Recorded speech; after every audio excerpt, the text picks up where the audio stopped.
Everybody was like, first, hey, we've got drones. We can fly. Isn't that cool? And then it was like, hey, it's not about drones. We can collect data. Isn't that cool? And now it's got to be about, hey, we can do something useful that actually helps our business.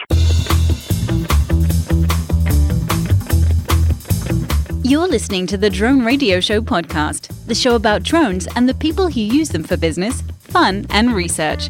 Hosted by Randy Goers. Hello, everyone. This is Randy Goers, and welcome to the Drone Radio Show podcast, episode 248. What's the outlook for the drone industry? That's the question we explore in my continuing series of interviews with industry analysts, writers, and editors. In this series, I interview guests with diverse opinions and perspectives on the industry. They provide a range of insights on some of the industry's current topics and trends. By the end of the series, you should have a good sense of where the industry is going and how you can position yourself to take advantage. In this podcast, we'll hear from Christopher Korody, founder of the DroneBusiness.center, a consultancy focusing on the drone, IoT, and robotics industries. Chris provides market research, strategy, and content to businesses and associations. He also produces the weekly newsletter Dronin On, which focuses on the global regulatory environment and is widely followed by senior managers in law firms, regulatory agencies, and businesses around the world. In this episode of the Drone Radio Show, Chris talks about the drone industry in 2019, the outlook for 2020, and he shares his thoughts on a variety of drone-related issues that are key to moving it forward. But before we hear from Chris, I want to thank those of you who are supporting my funding campaign. Whether it's $1, $100, or much more, you can help defray the cost of production and keep the podcast going and growing. Go to DroneRadioshow.com/donate. So let's get Chris Korody's insights on the drone industry in 2019 and what to expect in 2020. Let's pick up the interview where I ask Chris to introduce himself. My name is Chris Korody. I am the editor and publisher of Dronin On, which is a free service of the DroneBusiness.center. And we do an occasional newsletter that aims to connect the dots in the commercial UAS space. Chris, how long have you been covering the drone industry? 5 years, believe it or not. I'm kind of shaking my head. We're at volume 5. Do you remember your first story? Yeah, you know, it's funny. I wrote about it in the Going Fishing issue in April, and it was a story about how much further along the industry would be if it weren't for the regulation. So here we are. That was 2014. Coming into 2020, same story. It's funny how things change, yet they stay the same. Oui. Le plus ça change, right? So, exactly. Well, speaking of stories, what was the biggest story for you in 2019? Well, you know, probably the stories that weren't. First, the continuing delay of remote ID and the way that was handled. And then I was kind of fascinated, I suppose relieved, but fascinated to watch the way the ULC Drone Tort Initiative collapsed at their annual meeting in June up in Alaska. What do you mean by the way remote ID was handled? You know, we were told there was going to be a date, and then I think it was Jay Merkel got up in front of the DAC and in front of the UAS symposium and said, oh, no, it's coming out in July, and absolutely insisted that was the case. And I was just in Las Vegas with Commercial UAV Expo, and lo and behold, Jay's saying it's absolutely coming out in December, and we'll see. You know, we're less than 48 hours from that, so we'll see if they hit the deadline or not. You know, they're under a lot of pressure from Congress and the industry and everybody else to figure this out. And I don't know, I think transparency is a virtue. So I thought that, you know, if you knew it wasn't going to happen, what'd you stand up there and say it was for? Is pretty much what it comes down to. And then the Drone Tort Initiative is kind of an interesting thing because they had spent almost 2 years trying to get this sorted out. And I don't know if you remember, but they came in very hard with what was called the bright line that said any drone over somebody's private property was trespass. And a bunch of drone lawyers got involved, and seemed to have brought everything to a happy place. And then at the very end, at the 11th hour, a bunch of very apparently heavy-duty real property attorneys weighed in and basically trashed the whole thing and said it wasn't necessary and there were suitable protections. And the initiative, the way it had ended up being drafted, was overly favorable to the drone industry and not favorable enough to the landowner. And, you know, if you think about the very core of English law, it's land rights, right, and property rights. And so it collapsed, and now there's some question as to whether it will go forward and when. But for now, it's stopped. So that was kind of surprising because they had a lot of momentum and were hell-bent on doing it, even though, you know, there was questions about if they were preempting the rights of the FAA and so forth. But now it seems to have stopped. So I thought that was interesting. By the time this podcast airs, the proposed rule will have been published. What should we look for? There's a lot that has to be in there.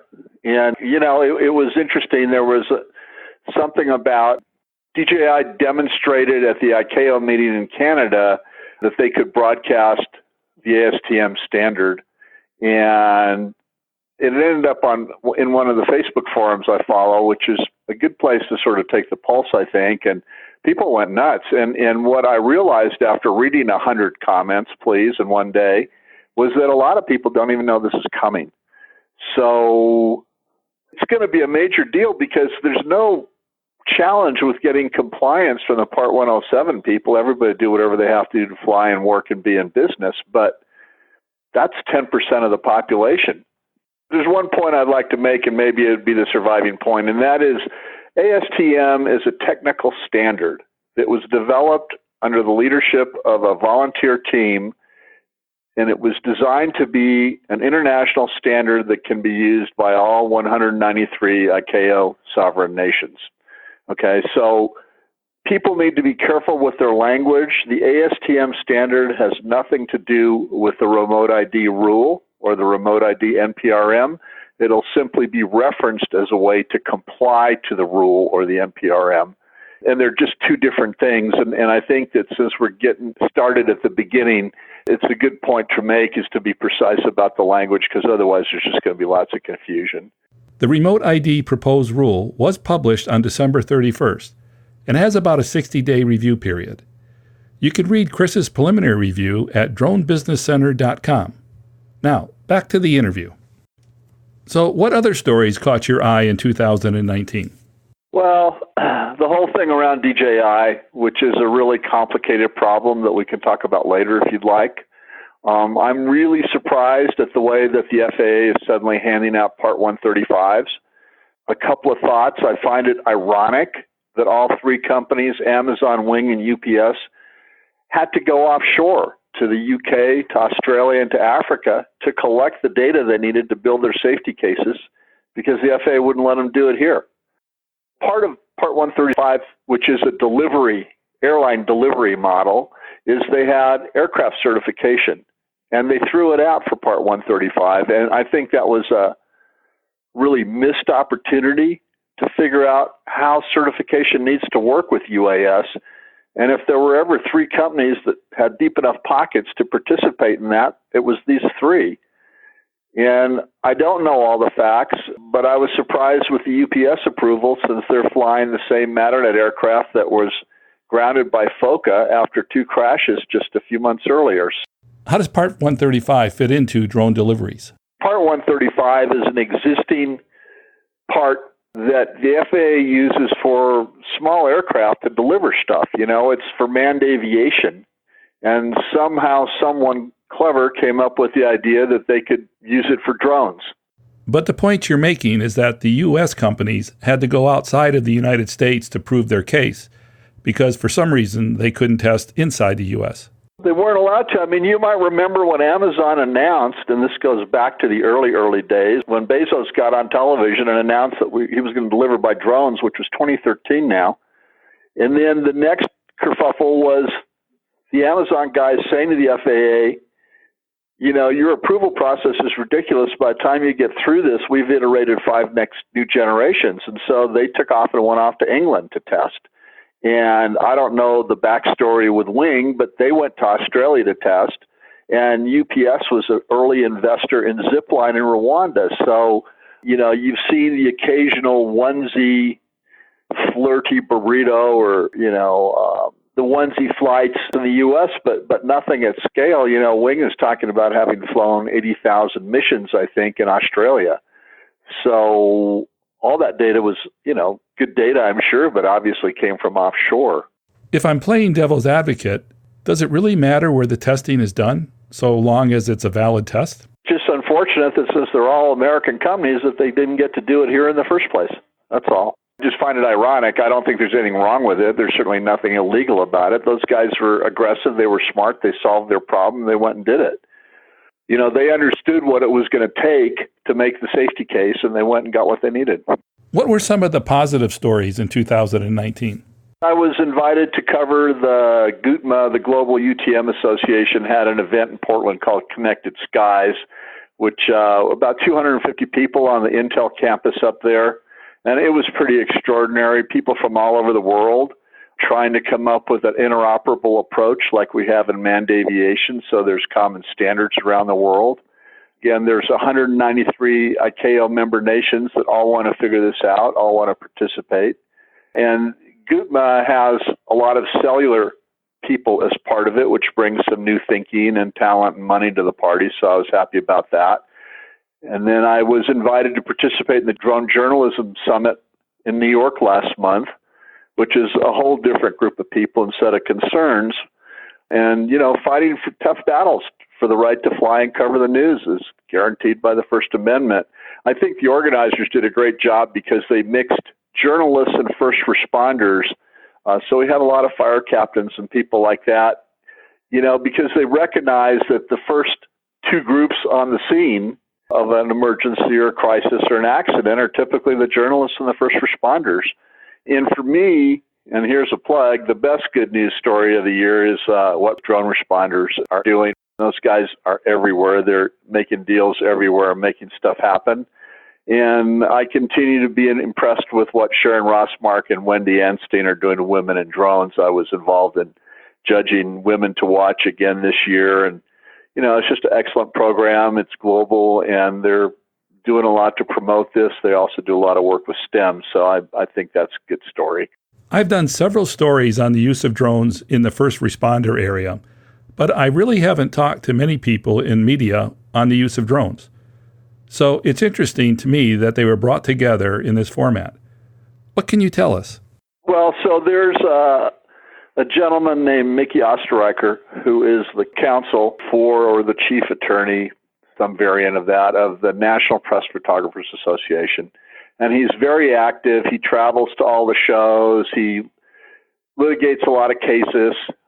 I ran a panel there and I interviewed 3 different drone media companies, including CBS in New York City, who are all using drones for broadcast as well as for stills for their paper.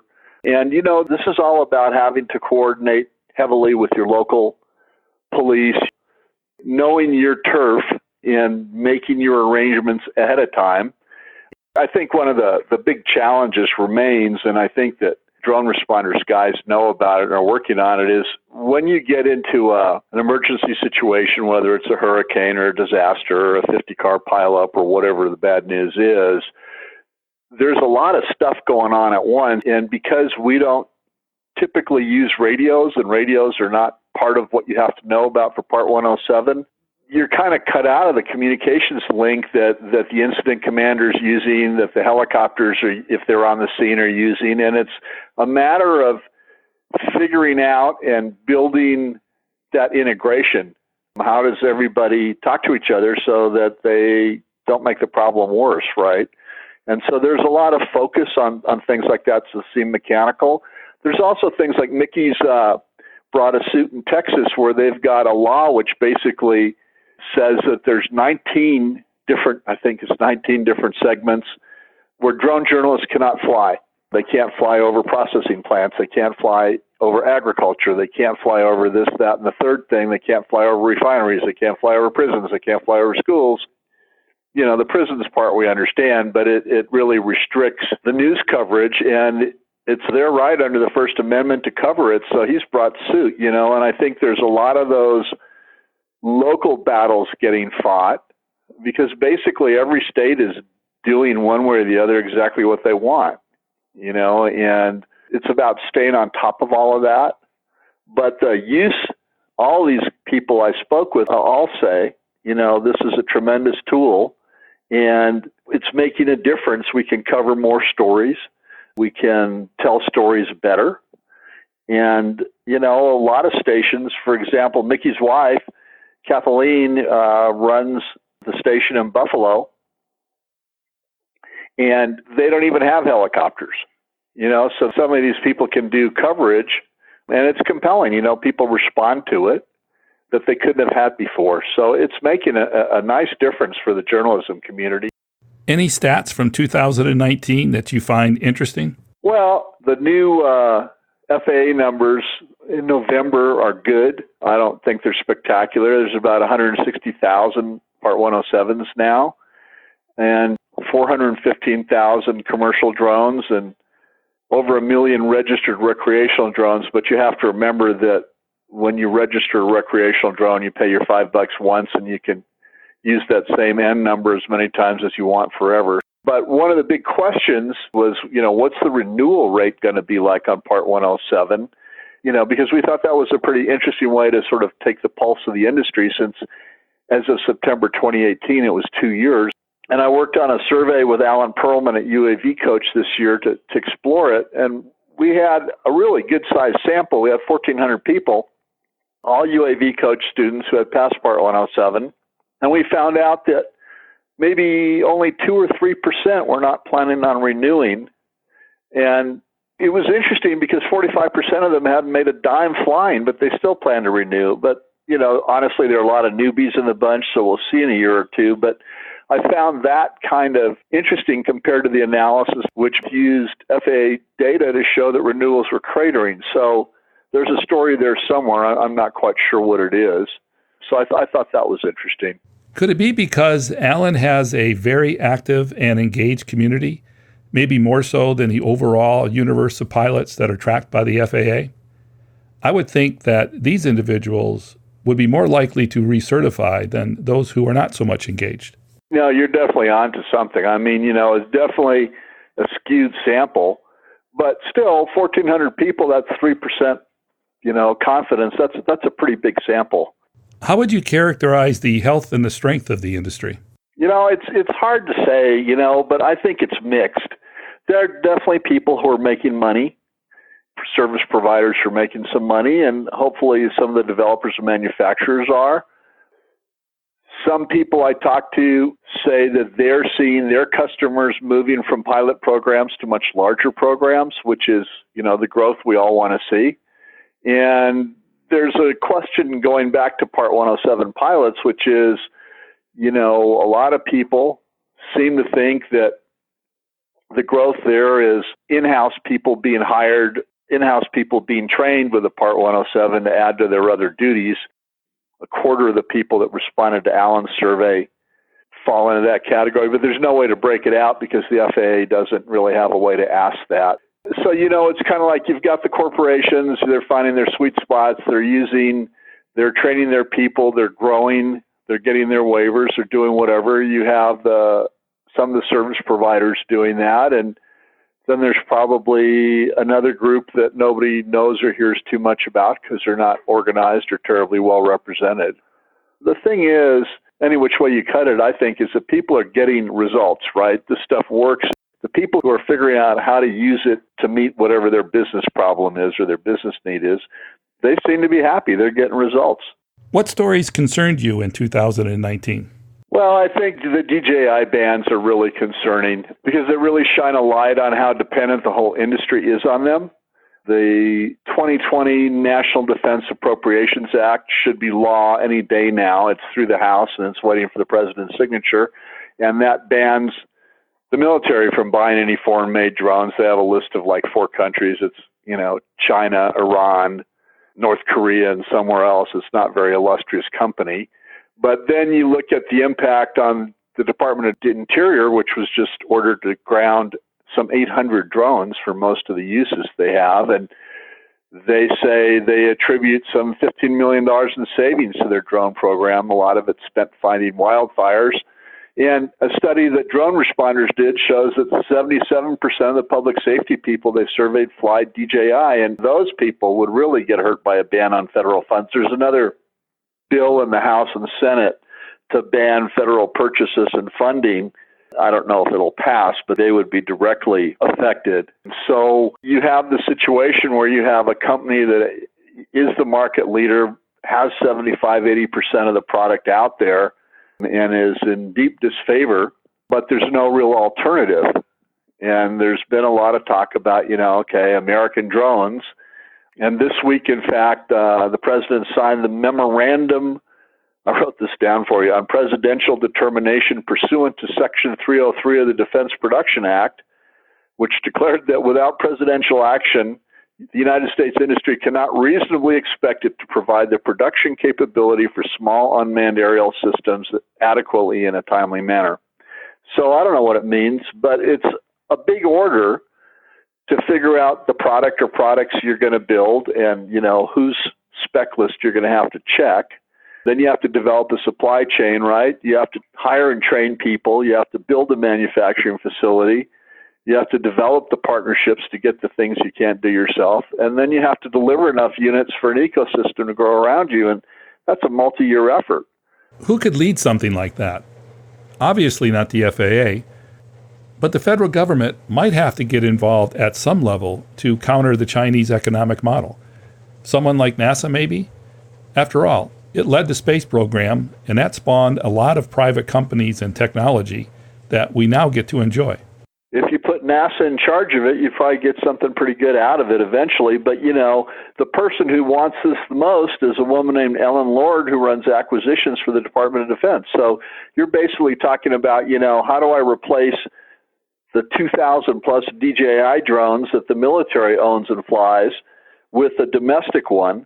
And, is it going to be a DARPA program? Is it going to be a SoftWorks program? I mean, they're really active right now, but procurement is slow, and building a business is a different thing than building a piece of software or something like that. So maybe then AeroVironment or someone like that comes in and says, well, we know how to work with the government, and we can add another assembly line, and we have the money to make it go. We have to come together as an industry. This industry needs to align. I don't know where the leadership is, frankly. But what this is shaping up to be, as you start to look under all the rocks and at all the issues and all the things that have to happen, is this is a massive transformative undertaking to create a whole new aviation system, whether it includes urban air taxis or not, or urban air freighters or not, or whatever it is. This is a huge undertaking. And if the government wants to compete, as you pointed out with China, they're going to have to step up, and the current FAA way of doing business, which is bring me a rock and we'll tell you if it's the right color rock, is not very appealing to investors. A lot of money's been burnt because things didn't move as fast as people expected it to.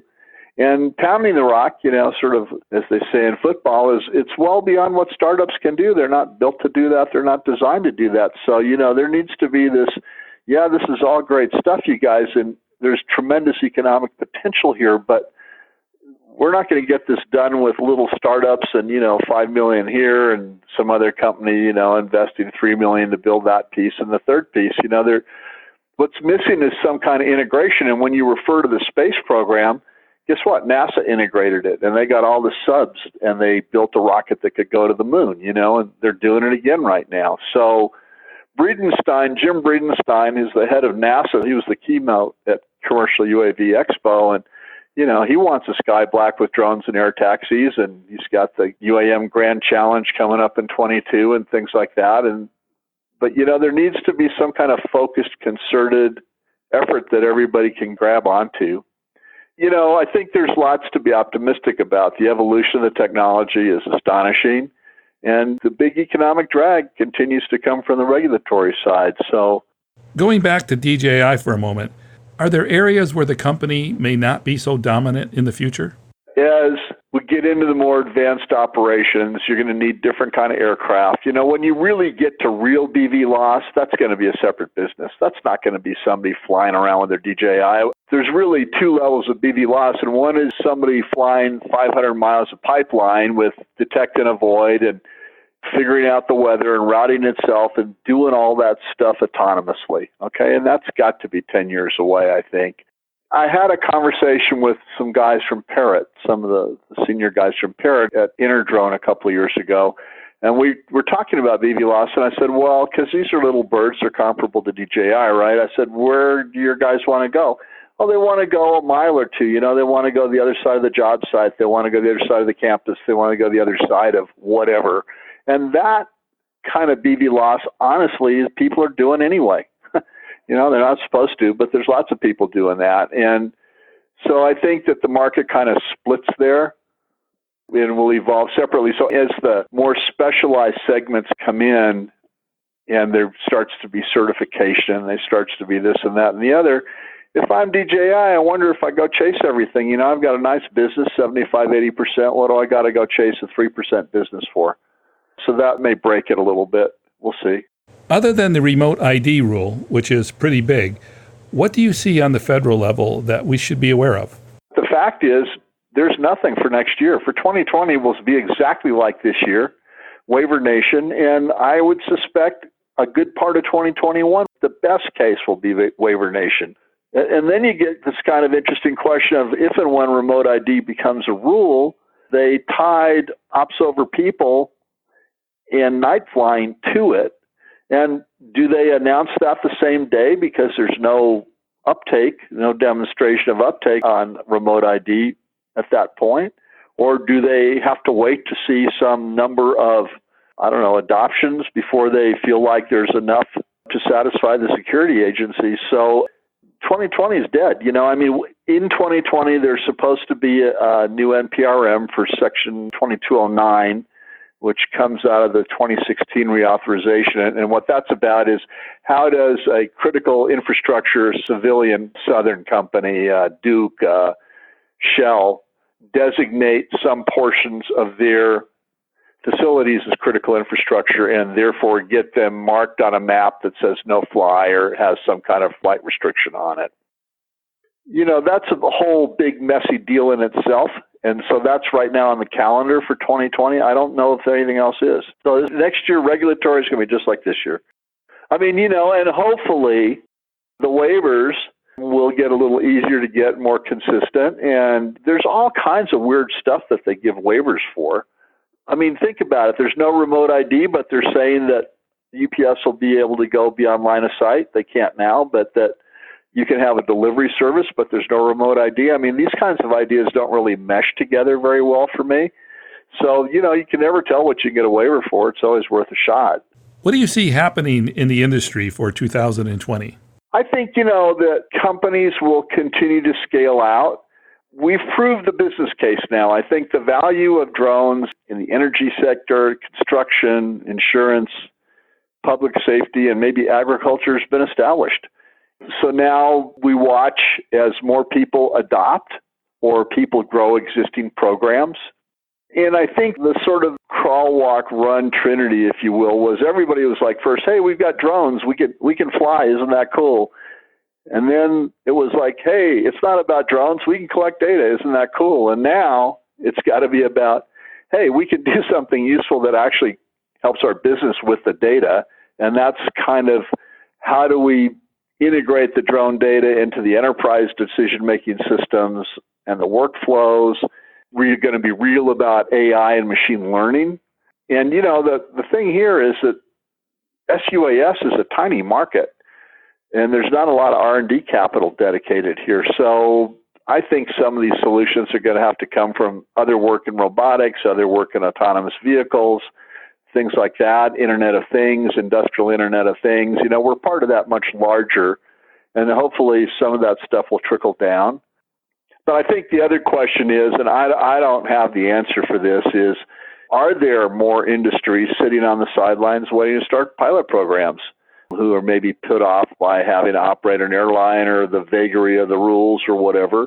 Or is this pretty much, are these the sectors that can benefit, the verticals that can benefit from drone usage? And now we wait till we get to autonomous operations and new applications and reduced cost. We're seeing more progress on standards, which should continue. American Petroleum Institute published a set of voluntary industry standards.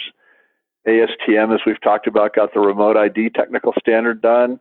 ISO has just announced a standard. There's going to be others. And I think the more standardization, the better for business adoption. And also, maybe we'll start to learn some things here, Randy. You know, UAS IPP program was designed with very specific goals to basically to figure out how to balance the FAA with local and tribal and state governments. We haven't heard boo out of that program. It's going to end this year, I think. We should start to learn something about public acceptance of consumer drone deliveries with what's going on in Christiansburg. There's some reports due to Congress from the 2018 FAA reauthorization, including a couple of privacy. And then, you know, we've heard the hype. We should get a little smarter about 5G as the rollout starts to happen. We can start to see, for instance, what Skyward and Verizon have for us. And I listened to your interview with Patrick the other day, and I have to say that the real modelers who had been flying responsibly forever under 9147 got screwed, and the careless and the clueless, as well as the Best Buy and the online retailers, got a free pass. And it's time for the FAA to clean that up and finish the job of defining the CBO, finalizing the recreational test, and getting the recreational community back in the air. So if all those things happen, it'll be a busy year and there'll be plenty to talk about. And for my final question, Chris, what message do you have to those who want to take advantage of the opportunities in the drone industry? I think there's a lot of opportunity, you know, but I think people really have to commit to getting involved. They have to get involved in responding to the NPRMs. They have to get involved with dealing with their local government. They have to get involved with working in their company to figure out how to make use of these things. There's nobody going to bake this loaf for you. We have to continue, I think, for most people in the roll up the sleeves mode and continue to solve the problems as we see them. We have to continue to be, I think, good citizens and evangelists for the cause. And an interesting thought that came up at Commercial UAV Expo with a gentleman from Airbus who's the vice president of policy there, and he said, you know, we've got plenty of engineers. We need to start investing in policy and PR instead of hardware. And I think that that's the real part of the story, is that we've got the technology thing figured out, you know, and it'll only get better. And more new use cases will drive it to new heights. But public acceptance is the key now. And it's really the key if you want to be a delivery guy or an urban air mobility guy. But even for us at this level, public acceptance, the perception that drones are safe, not unsafe, perception that drone people are respectful and are cognizant of privacy, those kinds of issues are very, very real issues that I believe will determine the success of the industry through the 20s. And so people need to get smart and think about that. It's not just enough to build a cool widget. We've got to be ambassadors. We need to take our place as business people and service providers in the larger community. And I think that's going to be the key to success long term. That's it for episode 248 of the Drone Radio Show. I hope you enjoyed hearing from Christopher Korody of the Drone Business Center. I want to thank Chris for taking the time to speak with me. If you want to learn more about the Drone Business Center or want to connect with Chris, check out the website at DroneBusiness.center. If you like the Drone Radio Show, please consider supporting the podcast with a small donation. The content is always free, but for as little as $1, you can help defray the cost of production. To donate, go to DroneRadioShow.com/donate. And thanks for listening. Your support means a lot to me, and I hope you'll listen to more episodes of the Drone Radio Show podcast to hear how others are using drones for business, fun, and research. For the Drone Radio Show, I'm Randy Gores.